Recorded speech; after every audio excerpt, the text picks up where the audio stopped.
Hello, welcome back. Today's challenge, I'm going to get you to try and make your own bench hook. So over the next coming weeks, we're going to be making things for your garden, for your house, and most of those little tasks I'm going to give you will require you to have a bench hook, and it will make your life a lot easier. So for this next challenge today, we're going to try and make our own little bench hook. To make things realistic, I'm going to be making it out of a scrap piece of skirting board here. So reason I'm doing this is I want to prove to you you don't need to go and buy a certain size piece of wood. I literally want you to go into your shed, find a scrap piece of wood, and that will do. Okay? Laid out in front of me are the tools that you're likely to use today. So we've got a jigsaw, plane, we've got a G-clamp, tape measure, tri-square, we've got some goggles for when we're using our jigsaw, we've got a file, coping saw, some doweling, mallet, glue and screws. Up on the board here I've actually put the dimensions of the three parts we need. So we're going to have a baseboard here, and then we've got one block here one side and another block on the other side. Both those blocks are going to be the same size, but we do need to make two of them. Okay, so but the measurements are here just to help remind you. Right, let me just tidy up.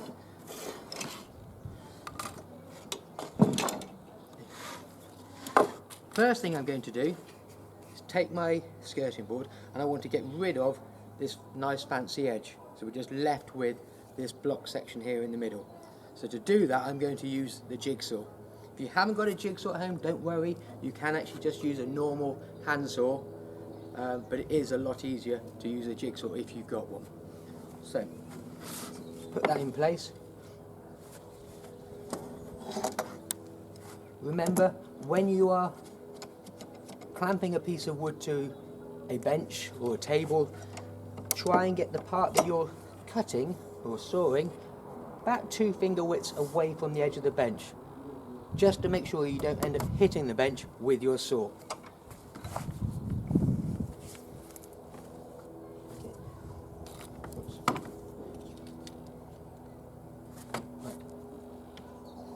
When you're using your jigsaw, it doesn't matter if you're left or right-handed. There will be times when you need to have your right hand on the trigger, which is there, and then your left hand at the top. There will be times when you need to switch your hands over. Okay? Normally I would stand here, but if I do stand here for the purposes of demonstration, I'm likely to step in front of the camera and block your view. So it'll be a bit awkward for me, but I'm going to stay this side, just to make it easier for you to see what I'm doing. Just remember, when we do use a jigsaw, both hands must go on the jigsaw. I don't want to hear stories of people holding the piece of wood. If you try and hold the piece of wood while you're sawing, what can happen is you put your fingers underneath and then you end up cutting them. Okay? It has happened to a lot of professional people, so you do need to be very careful. If both your hands are on the saw, you'll be nice and safe. When you start the jigsaw, just remember to keep the blade away from the wood. If it's touching the wood when it starts, it tends to jump up and down a little bit, which can be a little bit scary. So start away from the wood. Once it's going, you can push forward.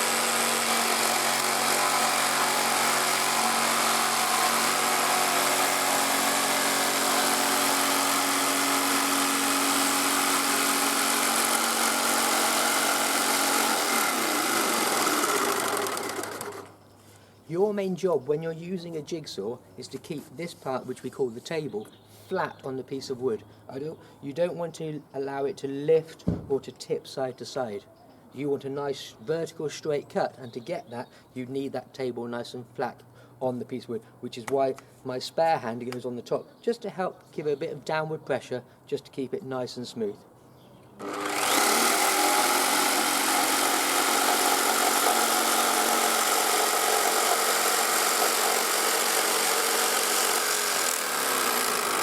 Notice while the saw is stopping, I'm keeping the saw down on the piece of wood. I'm not lifting the saw up straight away, because we don't want to have a moving blade flying through the air. Keep the saw in contact with your piece of wood whilst it stops.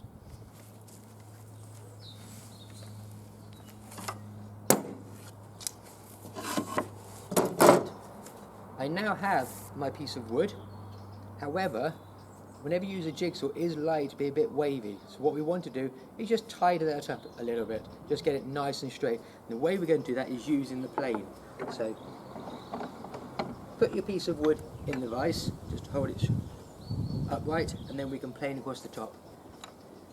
To be honest, if you don't have a vise at home, as long as you take your time when you're cutting, that will generally be straight enough. You don't need to make it perfect. I'm just making it perfect just because it is a demonstration. We want to try and make it as good as possible. So remember, with our plane, we need a nice strong base, so your feet should be about shoulder width apart, and then both hands on the plane, and then just push gently across the piece of wood, and then swing with your body. Get your body moving with the plane.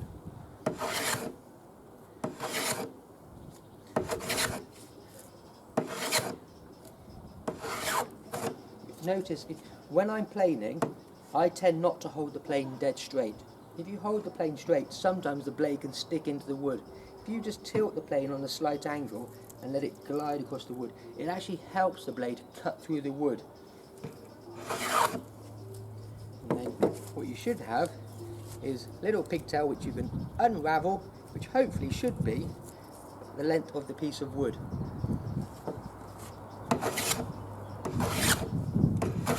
There we go. Right. Now that I've got my block of wood, what I need to do now is cut it into the 3 parts. So the base piece and those 2 end blocks. The base piece is 25 centimeters long. So measure from the end of the wood, mark the 25 spot, and both of these blocks are going to be 3 centimeters. So 3 plus 25 is 28, and 28 plus 3 is 31. I'll use my tri-square to get a nice, neat, straight line across. Remember, when you're using your tri-square, that brass part needs to be against the side of the wood. There's no point having your tri-square out like this, because then it can wobble and you won't necessarily get a nice perpendicular line. So slide it right up the edge of the wood. Just mark your 2 lines, like so. Now we need to cut both of those, so I'm going to clamp that down again, and then we can use the jigsaw to cut the pieces. Once you actually have a bench hook, you could use a bench hook and a normal handsaw or tenon saw, it's up to you. But because we're pretending we don't have a bench hook, I'm doing it with the jigsaw.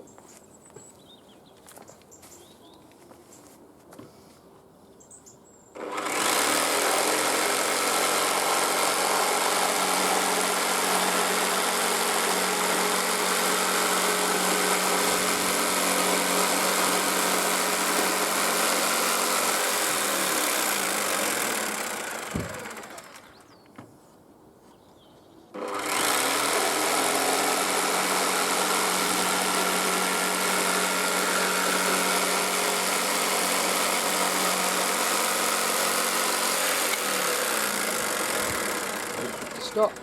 There we go.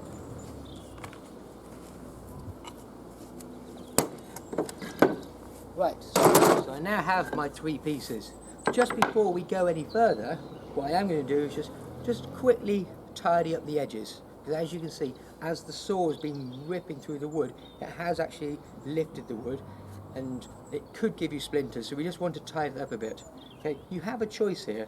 You could use a file, which is a nice quick method, and when you're filing, remember to go up into the wood. We don't want to be pulling backwards. 2 main reasons for that are, by dragging the file backwards you might tear the wood and it makes those splinters even bigger. Secondly, you can actually block up the file as well. So you want a file going into the wood like so. Just go around all your edges and your corners just to tidy it up, just to make sure you're not going to get any splinters. There we go. The other option, instead of a file, is to use sandpaper. If you've got a roll of sandpaper like this, the best way to actually tear a piece off is not just to try and tear it first time. Because if you try and tear it straight away, it tends to go on a funny angle. So the best thing to do, just fold your sandpaper over, pinch it, fold it back the other direction, pinch it again. Now when you tear it, hopefully it should tear nice and straight. Now we've got a sandpaper, we just rub up and down those edges.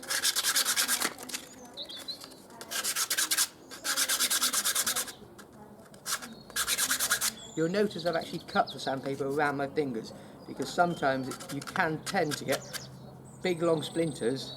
If you hold the sandpaper flat, a big long splinter can go into the side of your fingers, which, trust me, it can hurt quite a bit. I'm just trying to do all those edges. There we go.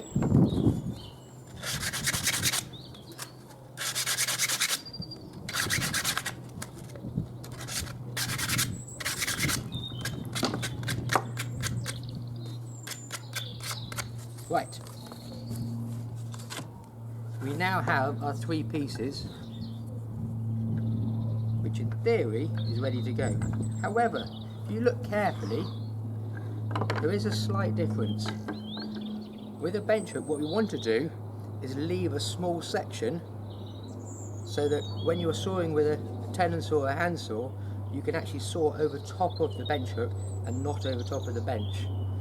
So what we need to do is actually make both of these 2 pieces a fraction shorter. So what we're going to do, this piece of wood I've got here is actually 13 centimetres wide. Let me just check. Yeah, 13 centimetres. So I'm going to make these 2 pieces at least a centimetre narrower from each side. So I could make it 11 centimetres, but I'm actually going to make it 10 just to make the numbers easier.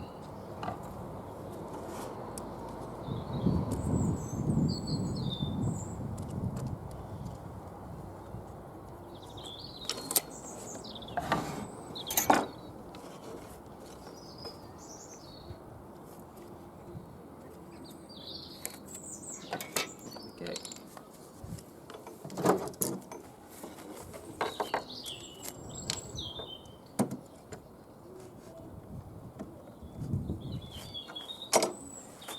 Let's just saw those ends off.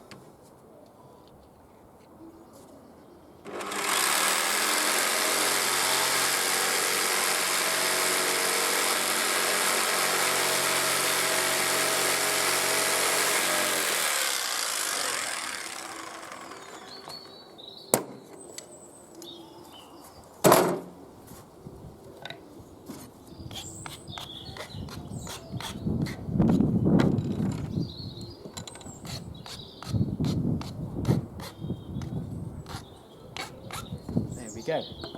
Right, so we have our 2 blocks, which are going to put one that side, one's going to go on the underside.